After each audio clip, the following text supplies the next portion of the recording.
Welcome back to You Son of a Witch. Back for another week of That's right. wizarding probes into some wild tales. It's time we're diving into a flash fiction story that you, our listener, sent in. Full of those individuals touched by magic, those sons of witches. Yeah, facing extraordinary destiny. Like you might find in a fantasy film or some epic series. Exactly. But before we get started, if you want to get in on more of this action, you know what to do. Rate and follow, You Son of a Witch. That's right, get more of these great deep dives. So with this wizarding probe, we're not just going to retell the stories. Right, we want to go beyond. We're going to dissect them, pull out those core ideas, the surprising twists. The things that make you stop and think, right? Exactly, and we're going to look for connections. Not just within each story, but Right. also see what makes each one uniquely captivating. Okay, so the first tale we're gonna dive into is called Unbound. Unbound. And this one throws us headfirst into a world where magical ability dictates everything. Everything, yeah. Like your place in society, your opportunities. One of the magical caste system. Yeah, exactly. It's like your magical aptitude score determines your whole life path. Right. And in this world, we meet a teenager whose magic is, well, unpredictable. Unpredictable. And they're forced to enter this deadly competition called the sorcery trials. Yeah, it's not just about proving themselves, though. Right. They have a deeper purpose. There's this family disgrace they need to uncover the truth behind. And there are hints that the whole system might be corrupt. Oh, yeah.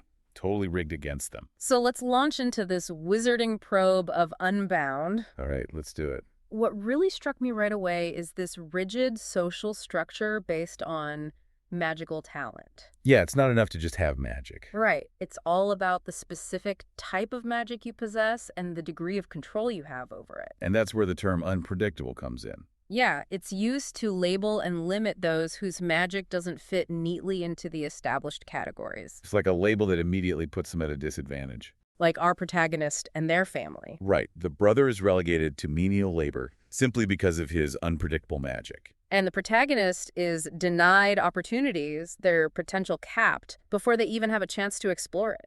But here's what I find so interesting.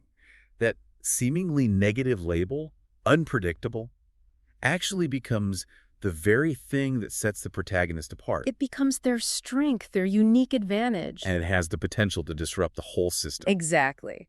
Now let's talk about the sorcery trials. Oh yeah, the trials. On the surface, they seem like a grand showcase of magical prowess, a test of skill and talent. Right. But as the story unfolds, you realize they're more about maintaining control than anything else, It's like a spectacle designed to awe the populace. and reinforce the dominance of those elite magical guilds. And then comes our protagonist, this unexpected entry into the trials. Yeah, they're not supposed to be a serious contender. They're just a curiosity, someone to entertain the crowd before the real competition begins. And I love that first match against the Earth magic user, That hulking figure so sure of their victory. ready to crush the protagonist with brute force. You can almost feel the tension, the desperation, And then boom. an eruption of wildflowers from the protagonist's fists. I love that image. It's so vivid, so unexpected. A complete defiance of expectations. And the crowd's reaction, that stunned silence, followed by this wave of, well, I don't even know what to call it. Disbelief. Excitement. Maybe all of those things. It's like a seismic shift in how they perceive the protagonist. It really highlights how limiting labels can be. They fail to capture the true potential that lies within. And that unexpected victory triggers a chain reaction. Suddenly, the other unpredictables, the ones who are marginalized and overlooked, start to see a glimmer of hope. The protagonist becomes the symbol of possibility, They become the wild card. and the power dynamics within the trials start to shift ever so slightly. People begin to look at the unpredictables differently. Not with condescension, but with a newfound respect, a sense of intrigue. It shows how a single act of defiance can plant the seeds for broader change. Even within a seemingly impenetrable system. Exactly. And it's not just a one-off thing. No, it keeps happening. Each subsequent match becomes this high-stakes gamble. Relying on instinct, raw power. Not the years of rigid training that the guilds value so highly. That storm conjured at the last possible moment. That protective ward, purely intuitive. It's all about untapped potential. The kind of potential that the guild's control actively stifles. Which makes you wonder how often we underestimate those who don't fit into our neat little boxes. Absolutely. And then there are the whispers, the rumors, Linking the protagonist's unconventional magic to their mother's past disgrace. hinting at a deeper level of corruption within the system. Like, the system isn't just about controlling current magical talent. It's about actively suppressing or discrediting anyone who deviates from the norm. And those offers of patronage from the powerful guilds, They're not about nurturing talent, are they? no, it's about control, about owning that power. And then we get that image of the unpredictables meeting in secret. Sharing their knowledge, however fragmented it may be. It's a powerful display of solidarity. They recognize their shared circumstances, their shared struggles. And they start to build their own support network. They understand they can't rely on the very system that has marginalized them. It's a testament to the power of community. And then comes the semifinal. And it's not even a real match. It's a demonstration orchestrated by the guild masters. A blatant act of intimidation aimed at the protagonist. A reminder of their supposed place. And an attempt to make them feel indebted for any future power they might be offered. The audacity of it. I know, right? But our protagonist is ready. Oh yeah, they're not backing down. They don't try to combat the fire with the expected water magic. No, they meet fire with fire. Their own chaotic power mirroring the flames, turning the attack back on the masters. That stunned silence from the crowd speaks volumes. It's not just a victory in a trial. It's a public dismantling of the illusion of the master's control. And then there's that offer from the shadowy figure. A sign that something bigger is at play. A rebellion simmering beneath the surface. The protagonist's actions have stirred something up. It's no longer just about personal ambition or clearing their family name. It's about potentially reshaping the entire foundation of their society. The ending of Unbound is open-ended. But it's so impactful. The odds are still stacked against them. But the fear that once defined the unpredictables has been replaced by something else. Determination, a sense of purpose. The trials, designed to reinforce control, have inadvertently ignited a much more potent force. The collective will to resist. Amazing. All right, let's shift our wizarding probe now to the darker, more enigmatic world of Witch Hunt. Okay, Witch Hunt. Let's dive in. This story starts with a curse, a spectral silver affliction that manifests on the protagonist's 16th birthday.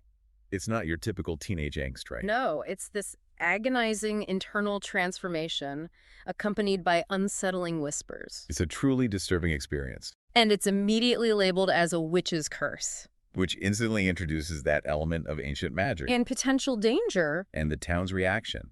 even with the mention that burning at the stake is a bit outdated. It still highlights the deep-seated fear and superstition surrounding witches. And the immediate social isolation the protagonist faces. They seek refuge in the library. Surrounded by dusty grimoires, searching for answers in those ancient texts. It's like that classic trope of hidden knowledge. And the description of the curse as a hungry parasite. It's so unsettling. And it really captures that internal struggle. And then the protagonist embarks on a quest to find the legendary Silver Witch.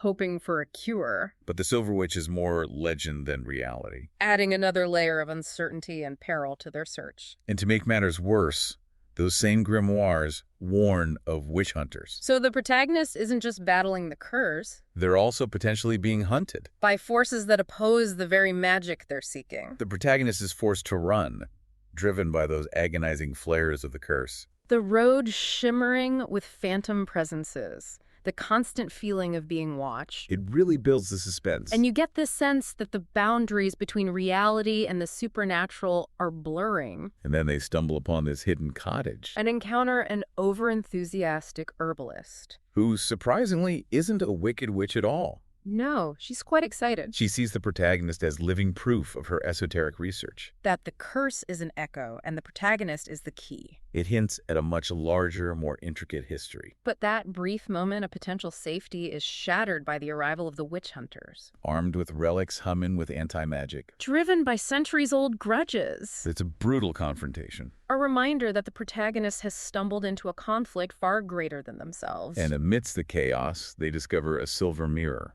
Hidden in a secret chamber. They feel an instinctive pull towards it. And suddenly, reality warps. They're thrust into the heart of this ancient conflict. Spectral knights, wraith-like beings locked in silent battle. A war of pure magical forces. And presiding over it all, The Silver Witch. Not the fairy tale figure we might have imagined. No, a powerful being, radiant, The protagonist reacts, a desperate echoing call. suggesting a deep connection to the Silver Witch. But there is a twist. The witch isn't physically present, It's a projection, an imprint of her power. and the protagonist is the conduit, And the witch hunters are specifically targeting the mirror. which gives the protagonist a reckless idea. They're no longer just seeking a cure, They realize they can interact with this ancient conflict. mirroring the witch's gesture, pulling that spectral battle inward. It's an incredible display of agency. And the result is an implosion. The hunters vanish. The protagonist wields power they don't fully understand, And then the Silver Witch appears. but not as a savior. She calls the protagonist a wild card.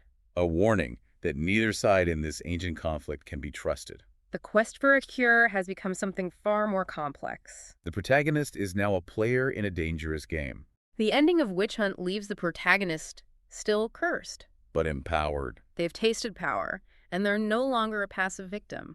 They have to decipher the rules of this conflict and choose a side. So after our wizarding probe into Unbound, what really stood out to you? Well, I think it's a story about challenging a system that's rigged against you, Yeah, I see that. and how even what's perceived as a weakness can become a strength. Like the protagonist's unpredictable magic. Exactly. And it also highlights how individual actions can spark a larger movement. And Witch Hunt takes us in a different direction, It's a story about ancient conflicts. and the unexpected roles we can play in them. It also shows how power can be both a burden and a tool for change. Both stories, despite their different settings, explore the theme of hidden potential. And the struggle against established power structures. I think that's something we can all relate to. Absolutely. It makes you think about the limitations we place on ourselves and others. And the power of challenging the status quo. So if you suddenly discovered a hidden talent or found yourself in a long-standing conflict, how would you navigate that? What values would guide you?